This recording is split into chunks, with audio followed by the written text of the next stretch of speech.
फैगोन आसाम बिधान सभा बिसायख'थियाव जोंनि इउपिपिएल हान्जाया दिनै बिटिआरआव जि 15 बिधान सभा दं बे बिधान सभायाव गोख्रोङै बाहागो लानो थाखाय जिखिनि दलीय भाबै खामानि मावनांगौ बेखौ मावगासिनो दङ आरो जों आसा खालामदों एबारनि नैबे बिसायख'थियाव इउपिपिएलआ गोरलैयैनो देरहागोन मानो होननानै बुङोब्ला दिनै आसामनि रायजो राजाफोरा बयबो बुजिनो हाबाय डक्टर हिमन्त बिश्व शर्मानि जि सिन्ताधारा बे सिन्ताधाराया दिनै सारा आसामनि रायजो राजानि मोनसे खोब गोनो गोथोआव खोख्लैनाय राजनितिक माने गाज्रि मोनसे पलाराइज खालामगासिनो दङ जाय खोथाया माने असत्य मिसा खोथा बे खोथाखौ बुंनानैनो दिनै हिमन्त बिश्व शर्माया रायजो राजानि खामानि मावबाय थादों बे जोबोद दुखुनांथाव आरो बेनि दारा रायजो राजाफ्रा बुजिनो हादों दिनै माने जिखिनि नंखाय खोथा बुंनानै दिनै हिमन्त बिश्व शर्माया जिखिनि बाथ्रा बुंबाय थादों बे खोब अजुक्ति खोब दुखु गोनां आरो बे बेलायाव दिनै जोंनि बिटिसिनि चिफ हाग्रामा महिलारि आरो डक्टर हिमन्त बिश्व शर्मा आखर मोनसेबो खम बारा नङा बिथांमोननि सिन्ताधारा बिथांमोननि खामानि मावनाया दिनै जोंनि ओनसोलनि थाखाय जोंनि समाजनि थाखाय जोंनि हारिनि थाखाय जोबोद दुखुनांथाव खारन बिथांमोननि जिखिनि सिन्ताधाराया खोब माने हिंस्र जेराव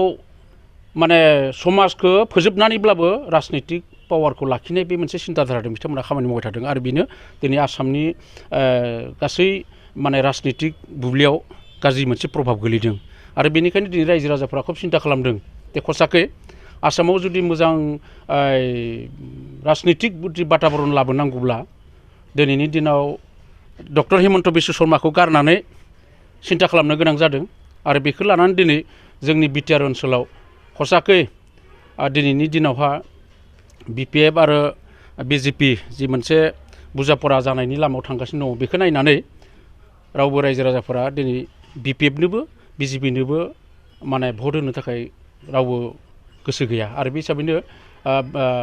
बिकल्प हिसाबै इउपिपिएलल' मोनसे राजनितिक हान्जा दङ जाय प्रमद बर'नि दैदेननायाव सारा बिटिआरआव मोनसे सान्थि फैदोंमोन आरो बिथांनि जि मोनसे भिजन आरो मिशन बे सिन्ताधाराजों खामानि मावनायाव खसाकै जोंनि ओनसोलाव मोनसे मोजां मोनसे सुबुङारि समाज बे दानो थाखाय खामानि मावनायखौ दिनै रायजो राजाफ्रा हमदांनो हादों आरो बेनिखायनो नैबे बिसायख'थियाव खसाकै बिटिआरनि रायजो राजाफोरा इउपिपिएलनो भट होनो थाखाय राजि जानानै दङ माने साननानै दङ आरो बेखायनो जों आसा खालामदों एबारनि बे बिसायख'थियाव मोजाङै देरहागोन नाथाय बेराफारसे दिनैनि दिनाव आसामनि जिथु परिबेसावहाय बिजेपि हिसाबै माने सानैसो टीमनि थाखाय बिजेपिनि परिबेसा जोबोद गाज्रि एक नाम्बाराव हिमन्त बिश्व शर्मा 2 नाम्बाराव जयन्त मल्ल 3 नाम्बाराव पीयूष हाजरिका 4 नाम्बाराव अशोक सिंघाल बिथांमोननि बे टीमा दिनै आसामनि राजखान्थिनि जि सिन्ताधारा आसामनि राजखान्थिनि माने परिबेसखौ खोब नस्थ' खालामदों आरो बिथांमोननि दैदेननायजों आसामनि भबिष्यतआ जोबोद गाज्रि बेराफारसे कंग्रेसनि जि सिन्ताधारा गौरब गगैनि सिन्ताधाराया निश्चय जिखिनि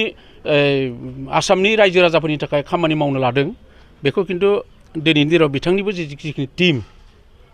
रकिबुल हुसैन रिकिबुद्दिन आमार भुपेन बरा आरो रिपुन बरा बिथांमोननि टीमजोंहाय दिनै कंग्रेसनि अबस्थायाबो मोजां नङा खारन कंग्रेसआबो दिनै बिथांमोननि बे टीमजों आसामनि रायजो राजाफ्रा गनायनो हाया बेनिखायनो दिनै आसामनि मोनसे राजनितिक परिबेसा खोब गाज्रि माने आसामनि जिखिनि राजनितिक परिबेसा भबिष्यतआ जोबोद दुखु गोनां बेनिखायनो रायजो राजाफोरा सिन्ता खालामदों खसाकै जाय प्रमद बर'आ दिनै मिशन भिजन लानानै बिटिआरआव 5 बोसोराव मोस्रोम मास्रोमबो थैयै खामानि मावनानै जिखिनि मोजां मोनसे खामानि मावलांनो बेखौ नुनानै दिनै रायजो राजाफोरा प्रमद बर'खौनो पुरुनाय माने बिटिसिनि जिखिनि खामानि मावनांगौ बेखौ बिथांनि सायावनो आसा खालामदों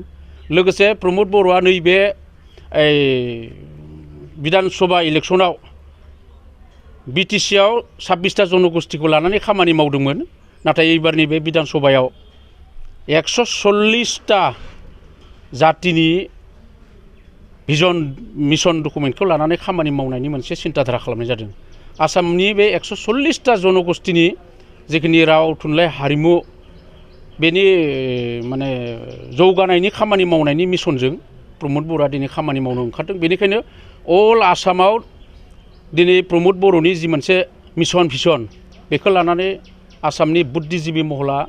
दिनै प्रमद बर' बायदि सिन्ताधाराखौ बयबो लुगैदों। बे मोनसे माबाखौ जों दिनै मोननो हादों आरो बेनिखायनो दिनै जोंनि बे 26नि जि मोनसे बिधान सभानि इलेक्सन बेयाव इउपिपिएलआ अल आसामावनो मोनसे प्रभाब गोनां मोनसे पार्टि हिसाबै खामानि मावनो थाखाय थांगासिनो दङ आरो बेहाय जों आसा खालामदों एबारनि बे सरकाराव प्रमद बर' बा इउपिपिएलनि दैदेननायजोंनो आसामावहा सरकार फैगोन होननानै जों सानदों।